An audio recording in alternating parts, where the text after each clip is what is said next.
চাচা, আমি আপনার কিছুতেই এ প্রস্তাব মানতে পারব না। আপনি দয়া করে আপনার এসব প্রস্তাব ফিরিয়ে নিন। চাচা তখন আমায় একটা থাপ্পড় মেরে বলল, কে তোর চাচা? আমি তোর চাচা নই।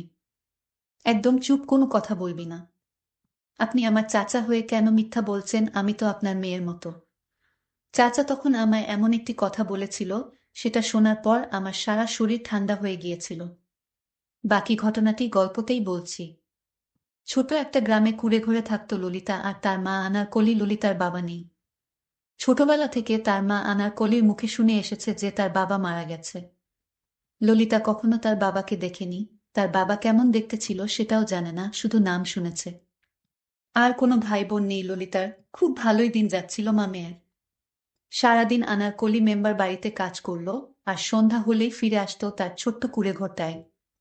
রোজ রোজ ললিতা রাস্তার পাশে দাঁড়িয়ে অপেক্ষা করত মায়ের জন্য। তারপর যখন আনারকলিকে দেখতে পেত তখন মিষ্টি এক হাসি দিয়ে মাকে শক্ত করে জড়িয়ে ধরত। এরপর মা মেয়ে গিয়ে খেয়ে দিয়ে ঘুমিয়ে পড়তো, আবার সে সকালে আনারকলি উঠে রান্না বান্না শেষ করে মেয়ের জন্য খাবার রেডি করে চলে যেত। ললিতা পড়াশোনায় খুব ভালো ছিল, কারণ তারও খুব ইচ্ছে মায়ের স্বপ্ন পূরণ করার। এবার এসএসসি পরীক্ষা দেবে ললিতা, কিন্তু এর মধ্যেই মা চলে গেল। এখন কোথায় থাকবে, কি করবে? আরও কি পড়াশোনা করতে পারবে ললিতা? হেঁচকি তুলে কাঁদছে ললিতা। এখানে গ্রামের ছোট বড় অনেকেই উপস্থিত রয়েছে। বাড়ির উঠানে ঠান্ডা মাটির উপর শুধু একটা পাতলা চাদর বিছিয়ে শুয়ে রেখেছে আনারকলিকে। ললিতা একবার মাথার কাছে গিয়ে কাঁদছে, আবার পায়ের কাছে গিয়ে পা গরম করার জন্য মালিশ করছে। ললিতার এমন অবস্থা দেখে মধ্যবয়স্ক একজন লোক ললিতার পাশে গিয়ে বসল। স্নেহের হাত ললিতার মাথায় রেখে বলল, কান্দিস না মা, নিজেরে শান্ত করো। এত কানলে তোর মায়ের আরো অশান্তি হইব। আর কান্দিস না, মায়ের জন্য দুই হাত তুইলা দোয়া কর যাতে সে পরপারে ভালো থাহে। লোকটার কথা শুনে মাথা তুলে চাইল ললিতা, আরো যেন কান্না বেড়ে গেল তার। এবার গলা ছেড়ে কাঁদতে কাঁদতে ললিতা বলল, ও চাচা গো, আমার আপন বলতে আর কেউ থাকলো না পৃথিবীতে। আমি এখন কার কাছে যাব? কষ্ট পেলে কার কাছে বলবো? কে আমাকে আদর করবে? কে আমাকে শাসন করবে? কার কোলে মাথা রেখে ঘুমাবো? আমার তো সবকিছু শেষ হয়ে গেল চাচা। চিন্তা করিস না ললিতা, আল্লাহ একটা ব্যবস্থা ঠিকই কইরা দিব দেহিস। তুই ওঠ, এইখান থাইকা বেশি দেরি করা যাইব না, তাড়াতাড়ি মাটি দিয়া ফেলা লাগবো। না চাচা, আমি আমার মাকে ছাড়া থাকতে পারবো না। আমার মা এভাবেই আমার কাছে থাকবে, তোমরা চলে যাও চাচা। এইডা হয় না রে মা, তোর মা যত এই পারে থাকবো ততই কষ্ট বেশি হইব। তুই আমার কথা শুন, ওঠ মা। কিন্তু আমি কিভাবে থাকবো মাকে ছাড়া, বলো একবার চাচা। আমি বুঝতাছি তোর মেলা কষ্ট হইতাছে, কিন্তু সত্যি তো এইডাই যে এই দুনিয়ায় কেউই চিরস্থায়ী না। আইজ তোর মা গেল, কাইল আমি যামু, পরশু আবার আরেকজন যাইব, এমনিই দুনিয়া চলে রে। তুই আমার সাথে আমার বাড়িতে থাকবি এখন থাইকা। আমার পোলাপাইনদের সাথে থাকবি। চোখ মুখ মুছে উঠল ললিতা। কিছু মহিলা এসে আনারকলিকে নিয়ে গেল গোসল করাতে। ললিতা ঘরের মধ্যে ঢুকে ছোট্ট চৌকিতে বসে আবারও দু চোখে পানি ছেড়ে দিল। আনারকলির বালিশটা বুকে চেপে ধরে বলতে শুরু করল, মা গো, এই বালিশে তুমি মাথা রেখে ঘুমাতে। তোমার চুলের তেলের সুগন্ধ এখনো রয়ে গেছে মা, শুধু তুমি চলে গেলে। কিভাবে পারলে তুমি তোমার ললিতাকে একা করে দিয়ে চলে যেতে? তুমি তো সবসময় আমার ছায়া হয়ে থেকেছ, তাহলে আজ কেন চলে গেলে মা? কেন এত স্বার্থপর হলে তুমি মা? ললিতার বয়সী এক মেয়ে এসে পাশে বসল। কাঁধে হাত রাখতেই ফিরে তাকালো ললিতা। মেয়েটাকে জাপটে ধরে হু হু করে কাঁদতে শুরু করল। ললিতার মাথায় হাত বুলিয়ে দিতে দিতে মেয়েটা বলল, কাঁদিস না রে ললিতা, এরপর তো অসুস্থ হয়ে যাবি। দেখ, আজ তুই যে পরিস্থিতিতে দাঁড়িয়ে আছিস, কাল আমাকেও সেই পরিস্থিতিতে দাঁড়াতে হবে। কখন কার কি হয়ে যায় সেটা বলা যায় না রে। তুই আমার সাথে চলো, আব্বা তো বলল তোকে আমাদের বাড়িতে থাকতে। ললিতা হাতের উল্টো পিঠ দিয়ে চোখ দুটো মুছে বলল, কিন্তু সুমি চাচি তো আমাকে পছন্দ করে না, তাহলে আমি কিভাবে যাব? না না, আমি এখানেই থাকবো। তুই কিচ্ছু চিন্তা করিস না, আব্বা সবকিছু ঠিক করে দেবে। ললিতা কিছু বলল না, শুধু মাথা ডান বামে নাড়িয়ে বোঝালো সে সুমির সাথে যাবে। রহমত আলীর ছোট মেয়ে সুমি। সুমি আর ললিতা ছোটবেলা থেকেই একসঙ্গে বড় হয়েছে। একই স্কুলে দুজন পড়াশোনা করে। খুব ভালো সম্পর্ক দুজনের মধ্যে। সচরাচর কেউই বলতে পারে না যে এদের মধ্যে রক্তের কোনো সম্পর্ক নেই।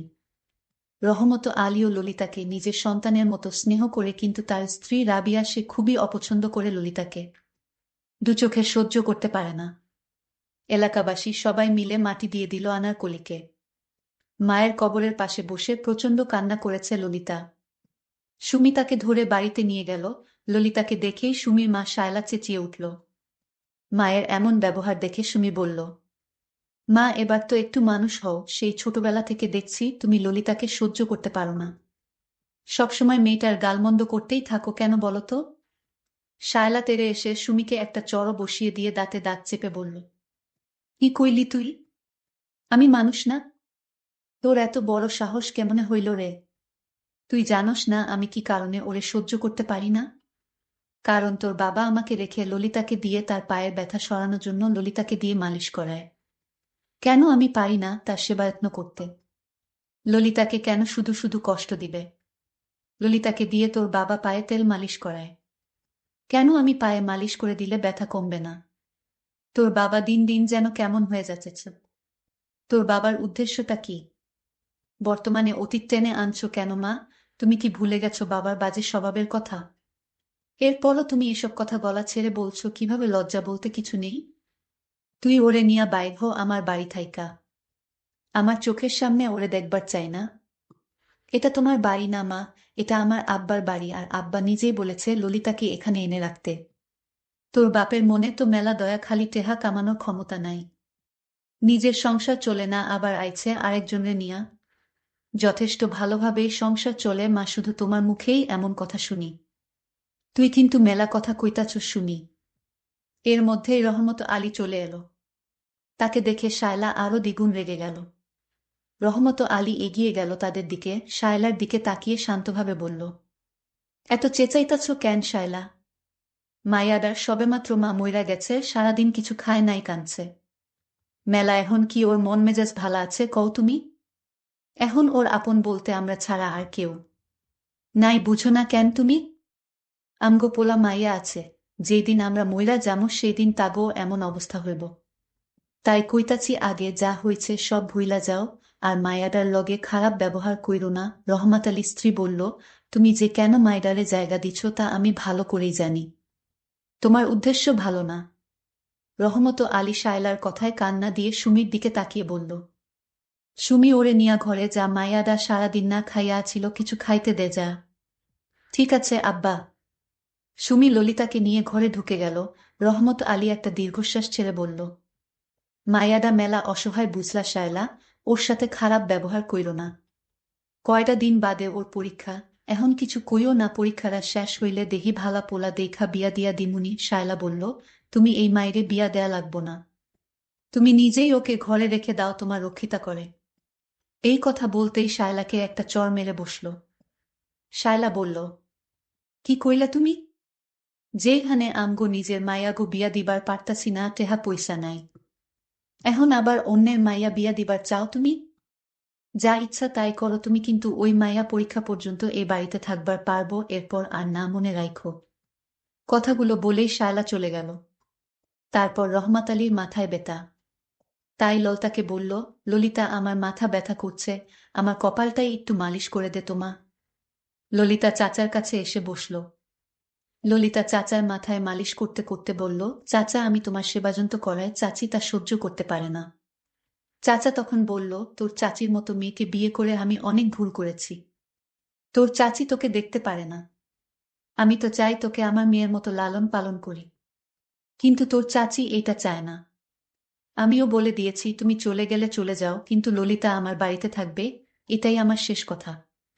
আজ আকাশের অবস্থা তেমন একটা ভালো না। ললিতা তার রুমে শুতে গেল, কিন্তু ললিতার চোখে কিছুতেই ঘুম আসছে না। ঘুমাতে চেষ্টা করে তাও ঘুম আসছে না।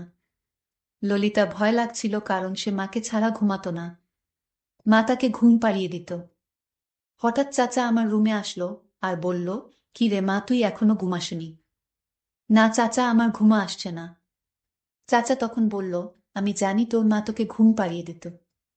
আচ্ছা ললিতা, তুই তো আমার মেয়ের মতো কিছু মনে না করলে আমি তোর রুমে থাকি, কারণ তোর মা মারা যাওয়ার পর থেকে লক্ষ্য করছি তুই অনেক ভয় পাচ্ছিস। তাই আজ আমি তোর সাথে থাকি। আমি বলেছিলাম, চাচা, আমার বাবা যখন বেঁচে ছিল তখন আমার বাবা আমার পাশে শুয়ে আমাকে ঘুম পাড়িয়ে দিত। কিন্তু আজ আমার বাবা, মা কেহ নাই, আমি একা হয়ে গেছি চাচা। এই বলে ললিতা আবার কান্না শুরু করে দিল। আমি বললাম, কাঁদিস না মা, আয়, আজ আমি তোরে ঘুম পাড়িয়ে দেই তোর বাবার মতো। আমিও না করলাম না। কিছুদিন পর চাচা আমায় ডাকলো আর বলল, মা, আমার পায়ে অনেক ব্যথা করছে, তুই একটু মালিশ করে দিবি মা, আমি যে ব্যথাটা সহ্য করতে পারছি না। আমি তেল নিয়ে চাচার পায়ে মালিশ করতে লাগলাম। চাচা বলল, আরো একটু উপরে মা। আমি চাচারে মালিশ করে দিলাম। চাচা একটু পর বলল, মা, ব্যথাটা কমে গেছে, আর মালিশ করে দিতে হবে না। ললিতা ভাবতে লাগলো, চাচার একটা মেয়ে আছে এবং চাচি আছে, তাদের দিয়ে তো চাচা মালিশ করাতে পারত, কিন্তু আমাকে দিয়ে কেন করায়? আমি একটা দুশ্চিন্তায় পড়ে গেলাম। চাচাকে আমি সন্দেহ হতে লাগলো, মনের ভিতর ভয় কাজ করছিল। চাচার মনের ভিতর কি অন্য কোনো উদ্দেশ্য আছে? হঠাৎ আমার এসএসসি পরীক্ষার সময় এসে গেছে। চাচাকে বললাম, চাচা, আমার তো 3,000 টাকার দরকার, পরীক্ষা দিতে গেলে লাগবে। চাচার আসল রূপটা আমি তখনই দেখতে পাই। চাচা আমাকে বলেছিল, আমার একটা কথা রাখবি মা। আমি বলেছিলাম, কি কথা? চাচা তখন আমায় যে প্রস্তাব দিয়েছিল তা শুনে আমার কলিজাটা কেঁপে উঠল। চাচা আমায় বলল, মা, আমি তোর ভালোর জন্যই প্রস্তাবটি দিয়েছি। আমি বলেছিলাম, চাচা, আপনি আমায় যে প্রস্তাব দিয়েছেন সেটা আমি মেনে নিতে পারবো না। আমাকে যে প্রস্তাবটি চাচা দিয়েছিল তা আমি আপনাদের বলবো। আপনার গল্পটি শুনতে থাকেন। চাচা এমন প্রস্তাব আমায় দিতে পারে তা আমি কল্পনাও করতে পারি না। আমি ভেবেছিলাম চাচা আমায় নিজের মেয়ের মতো দেখেন, কিন্তু আমি যা ভেবেছি তা সম্পূর্ণ মিথ্যা। আমার কাছে এমনটি মনে হয়েছিল কারণ চাচার উদ্দেশ্য ভালো ছিল না। বলতে ভুলেই গিয়েছিলাম, মা বেঁচে থাকতে আমি একদিন অসুস্থ হয়েছিলাম। ডাক্তার বলেছিলেন, আপনার মেয়েকে বাঁচাতে হলো 3 লক্ষ টাকা কাউন্টারে জমা দিন, নইলে আপনার মেয়েকে বাঁচানো যাবে না। আমার মা আমাকে বাঁচাতে এত টাকা কোথায় পাবে? কারণ তখন আমার বাবাও বেঁচে ছিল না। আমার মা টাকার জন্য আমার চাচার কাছে গেলেন, কিন্তু আমার চাচা টাকা দিলেন ঠিকই, কিন্তু একটা শর্ত দিয়েছিলেন। শর্তটা এমন ছিল যে, চাচা বলেছিল মাকে, আপনার মেয়েকে আমরা যা আদেশ করব তাই পালন করতে হবে, কিন্তু মা তো জানত না এমন একটা প্রস্তাব আমাকে দিবে। মা ভেবেছিল চাচা আমার ভালোই চায়। চাচা 3 লাখ টাকা দিলেন এই শর্ত দিয়ে।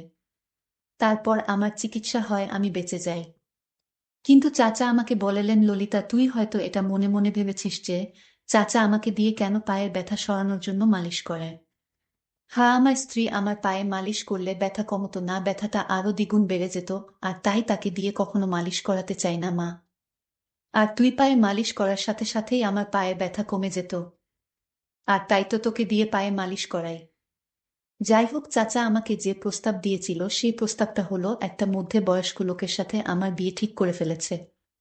লোকটির আরও একটি স্ত্রী আছে, ছেলে মেয়ে আছে, আর সেই লোকটির সাথে চাচা আমার বিয়ে ঠিক করল।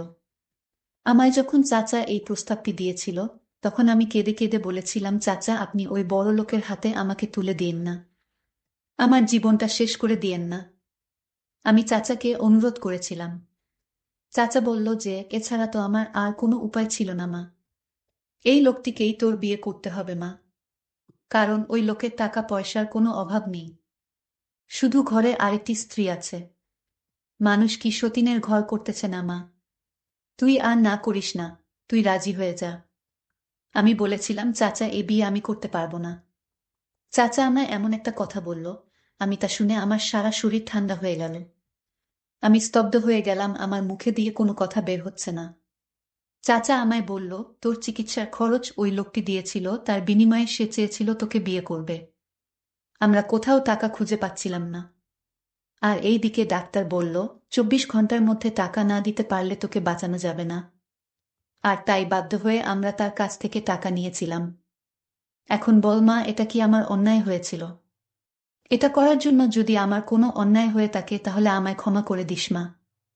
আমি তখন কান্না গলায় বললাম, আমাকে কেন সেদিন বাঁচিয়েছিলে? আমি মরে গেলেই ভালো হতো। কিছুদিন পর চাচা পঙ্গু হয়ে গেল পায়ের সমস্যার জন্য। আমিও চাচাকে আর কষ্ট দিতে চাই না, আর তাই ওই লোকটিকে বিয়ে করার জন্য রাজি হয়ে গেলাম। আমার বাকি জীবনটা এভাবেই কেটে গেল।